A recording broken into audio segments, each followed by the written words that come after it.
ओम श्री गणेशाय नमः। ओम श्री परमात्मने नमः। प्रिय भक्तजन, आज का हमारा प्रवचन प्रसंग है परोपकार। परोपकार बहुत ही पवित्र शब्द है। दो शब्दों के मेल से, संधि से यह शब्द बना है। पर जमा उपकार परोपकार, दूसरों की भलाई करना, दूसरों का भला करना, यह परम पवित्र शब्द है परोपकार। प्रकृति में भी हम देखते हैं कि परोपकार की भावना है, और हमारा यह शरीर भी परोपकार के लिए ही बना है। परम पवित्र मंत्र है जिसमें उपदेश दिया गया है,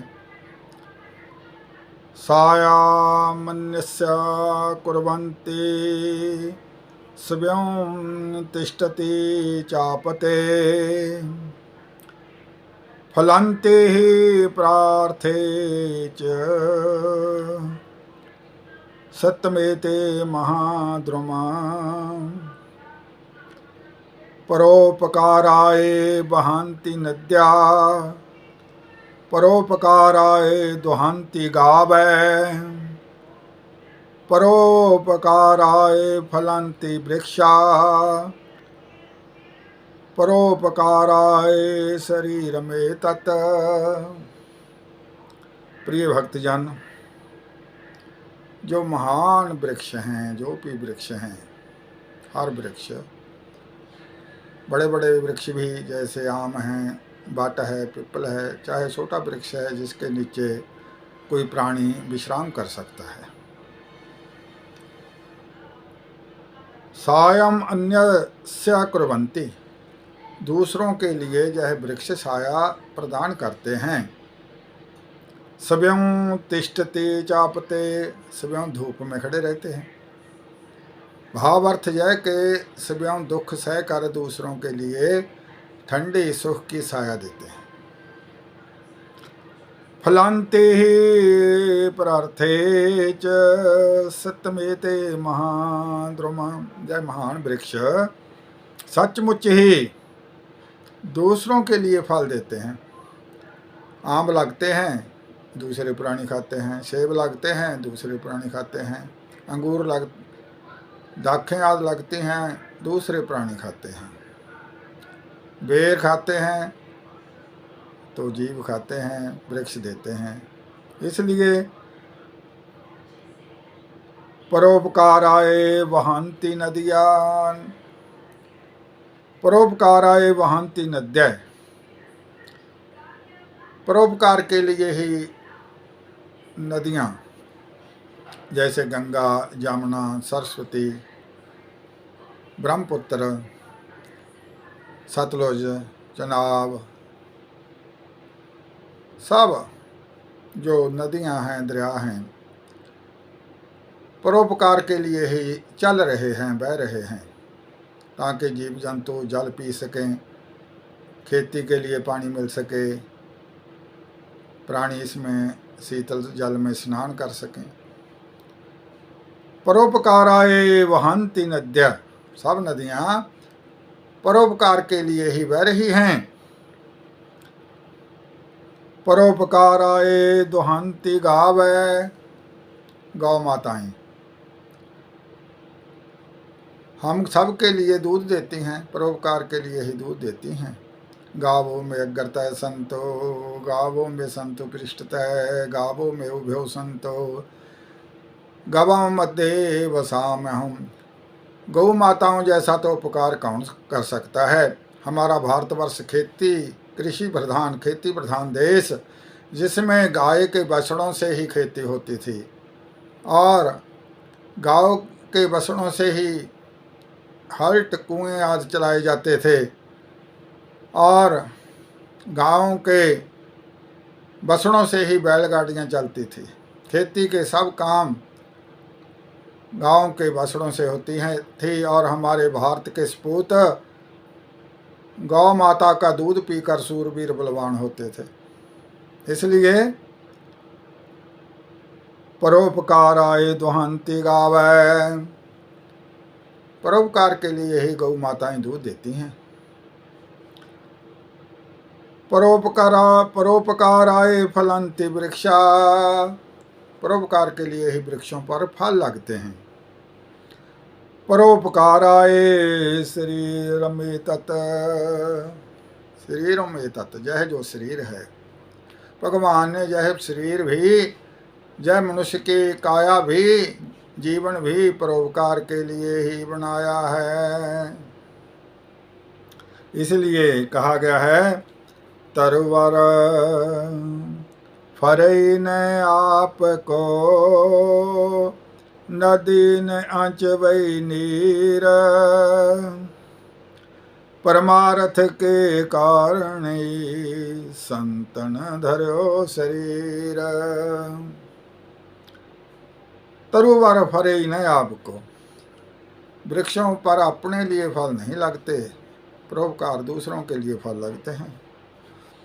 नदी न अंचवई नीर, नदियाँ स्वयं अपना जल नहीं पीती, जीव जंतुओं सभी प्राणियों को शीतल जल प्रदान करती हैं।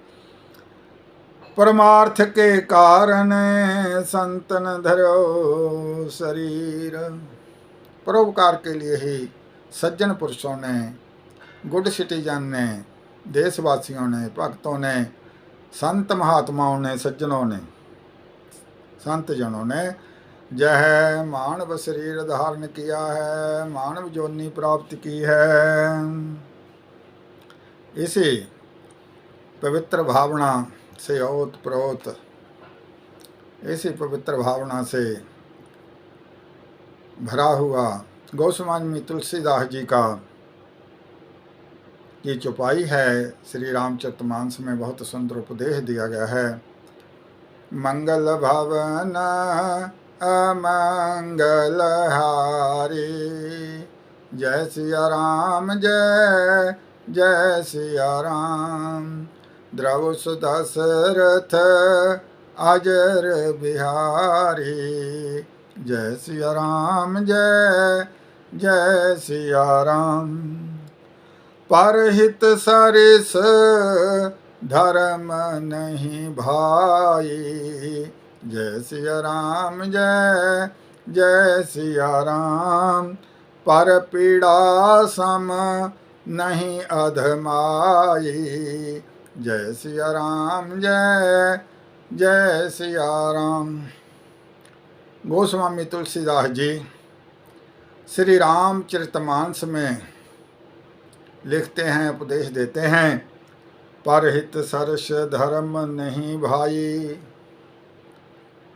हे भक्तजन, दूसरों का हित चाहने के समान, दूसरों का भला करने के समान कोई और धर्म, कोई अन्य धर्म नहीं है। सबसे बड़ा धर्म है दूसरों का हित करना, भला करना, परोपकार करना।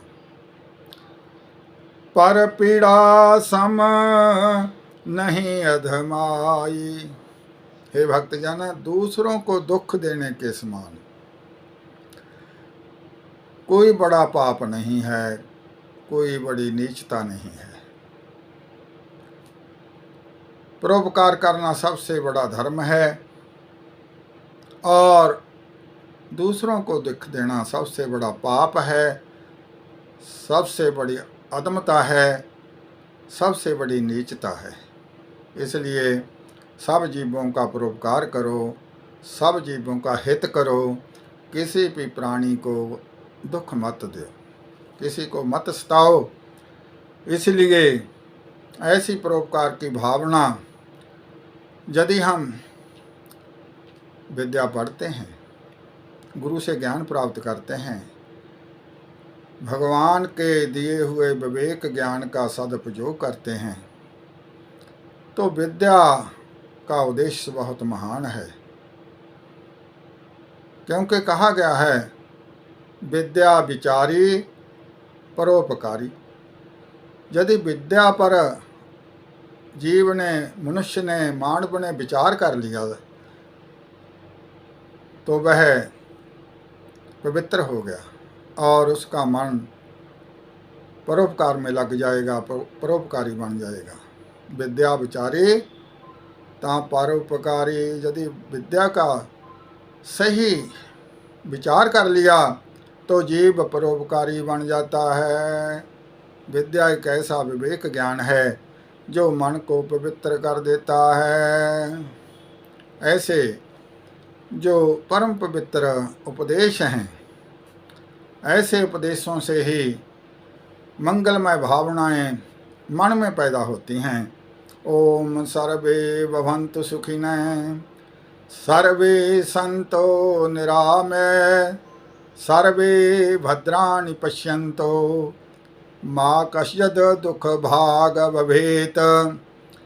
यदि मानव के मन में, जीव के मन में, मनुष्य के मन में परोपकार की भावना पैदा हो गई, फिर ही उसके मन में यह विचार पैदा हो जाएंगे कि सर्वे भवन्तु सुखिनः, मेरे सारे ही देशवासी सुखी हों। सर्वे भवन्तु सुखिनः, सर्वे सन्तु निरामय, मेरे सारे ही भारतवासी, देशवासी निरोग हों, निरामय, रोगों से रहित हों, स्वस्थ हों। सर्वे भद्राणि पश्यन्तु, सभी एक दूसरे को भाई भाई की दृष्टि से देखें, सभी एक दूसरे को भ्रातृ भाव से देखें और प्रेम करें। माँ कश्चित् दुख भाग भवेत्, किसी को भी कोई किसी प्रकार की तकलीफ ना हो, दुख ना हो, ऐसी पवित्र जो विचार हैं वह परोपकार से पैदा हो जाते हैं। ओम सर्वे भवन्तु सुखिनः, सर्वे सन्तो निरामय, सर्वे भद्राणि पश्यन्तु, माँ कश्चित् दुख भाग भवेत्। बोल सच्चे दरबार की जय, बोल सनातन धर्म की जय। ओम नमो भगवते वासुदेवाय, ओम नमो भगवते वासुदेवाय, ओम नमो भगवते वासुदेवाय।